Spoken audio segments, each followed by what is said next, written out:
Hola chicos, bueno, vamos a dar un repaso general de lo que va a venir en el examen de este segundo momento. Primero que nada quiero aclararte que, como te lo dije estando en clase, esta materia es de mucha aplicación propia. Realmente la teoría es mínima. Todo, prácticamente todo lo que hemos estado haciendo tendrás que estarlo aplicando a tus propios procesos, a tus propias decisiones y demás. La idea de la materia de orientación profesiográfica es que tú termines con un plan de vida, con un proyecto profesional, y ese obviamente no se aprende en la teoría, sino que más bien tienes que estarlo haciendo de la manera práctica. Por eso es que realmente todo lo que yo te he mandado en la plataforma ha sido una serie de pasos o una serie de cosas que tú tienes que aplicar a tus propias posturas, a tus propias ideas, a tu propia elección de carrera. Hay algunas cosas que sí vienen de manera general, de forma teórica. Esto, de hecho, lo comenzamos a ver en las clases. ¿Recuerdas que en el segundo momento o al inicio del segundo momento tú hiciste una exposición? Esta exposición, a cada uno de ustedes se dividieron en equipos y les tocó exponer una parte del proceso de toma de decisiones. Es la parte teórica que te voy a dar. De todas las actividades que tú has hecho, la teoría que va a venir en el examen es la que te voy a explicar acá, ¿ok? Entonces, bueno, repasamos lo que es el proceso de toma de decisiones, que esto fue lo que tú expusiste en clase. Comenzamos con la primera parte. Recuerda que el paso número 1 era la recopilación de datos, que esto tenía que ver con la contextualización y que tenía que ver con los factores internos y externos. Para que tú puedas tomar una decisión, debes de tomar en cuenta todo el contexto que hay a tu alrededor y tomar en cuenta cuáles son los factores internos que tienes en ese momento de tu vida y cuáles son los factores externos, entendiendo como internos aquellas cuestiones propias, aquellas cuestiones de decisiones, de formas de ser, de actitudes, de aptitudes que tú tienes, y los externos los que están en la sociedad en sí. Ese era el paso número 1. En el paso número 2 es la identificación del problema. Recuerda que en este paso tú tienes que saber específicamente cuál es tu problema. Es decir, si tú ya sabes exactamente, hablando de la profesión, si tú ya sabes específicamente qué quieres estudiar, entonces tu problema no es ese. Tu problema es identificar en dónde quieres estudiar o en dónde te quieres desenvolver. Esa es la identificación del problema. Específicamente, ¿cuál es el problema que tienes que resolver?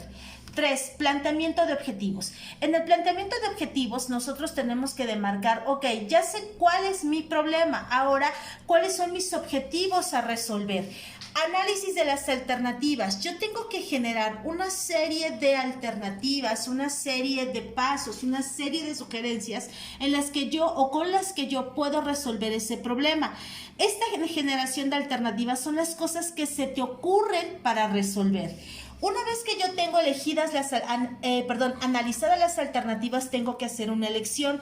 Acuérdate que en el paso de la elección de alternativas se habla de las desventajas y las ventajas. Es decir, ¿cuáles son las ventajas? Si yo decido estudiar la carrera de medicina en la UPAEP, ¿cuáles van a ser mis ventajas? Si yo decido estudiarlo en UPAEP, ¿cuáles van a ser mis desventajas? Y así en cada alternativa. Eso es para poder elegir. En teoría, tú tienes que elegir la que mayores ventajas tiene y menores desventajas tiene.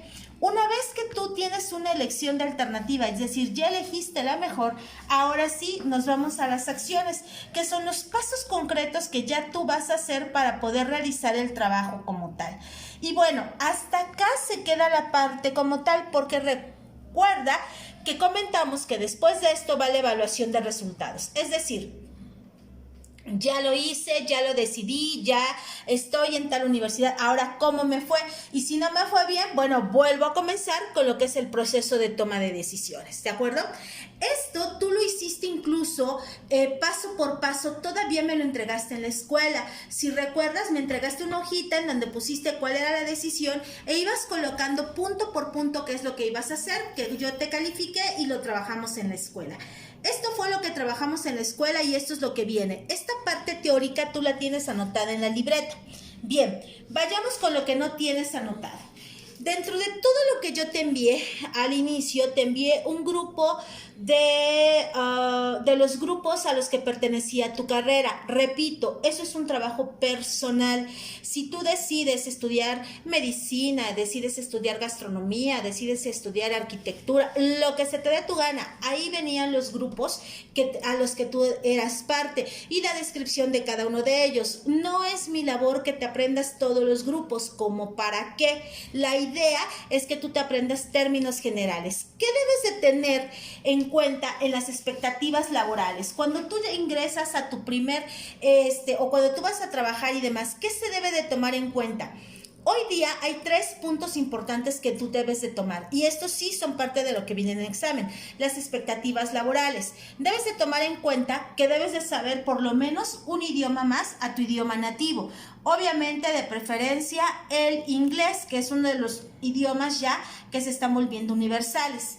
2. Conocimientos de informática y tecnología. Fíjate que hay un fenómeno bastante interesante.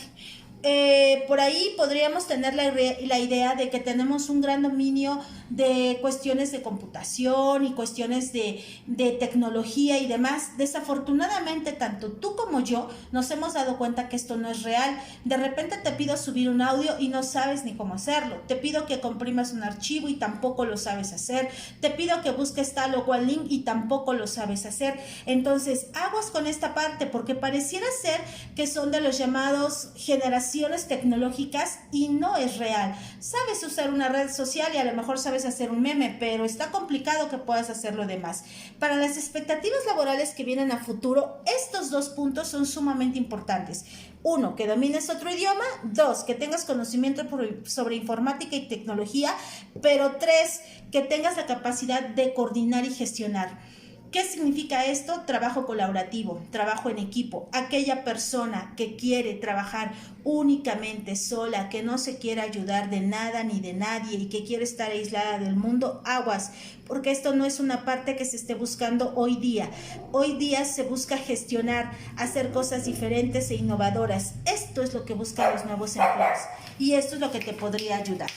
Bien, otro tema que va a venir en el examen, ¿ok? Otro tema que va a venir en el examen es acerca del primer empleo. Tú hiciste tu currículum vitae, ¿recuerdas? Ok, nuevamente te pedí que lo hicieras, que lo aplicaras, que lo hicieras a tu persona de acuerdo a lo que tú creías o pensabas. Hay 3 puntos importantes que se deben considerar en el primer empleo. Obviamente hablando de tu área profesional. El primero es que sí o sí te debe gustar. Un lugar en el que no te gusta es sumamente pesado trabajar. Entonces, la primera característica es que te debe gustar. Segunda característica, te debe ofrecer un crecimiento personal, sobre todo porque tú estás empezando. Es decir, la capacidad o la habilidad para seguirte capacitando, que tengas cursos, que tengas otras acciones, que sigas conociendo. Lo que tú sabes en la escuela prácticamente es el 50% de lo que vas a aplicar cuando comiences a trabajar. Que el sueldo sea asequible, ¿sale? Que el sueldo sea asequible, que el sueldo sea algo que realmente te va a dar una remuneración. Si bien es cierto, no puedes pensar en un gran sueldo, pero tampoco puedes minimizarlo y que pertenezca a tu área profesional. Es decir, que sea lo que tú realmente estás estudiando. Estas son las características de un primer empleo. Hasta aquí la primera parte de la teoría que vendrá en el examen.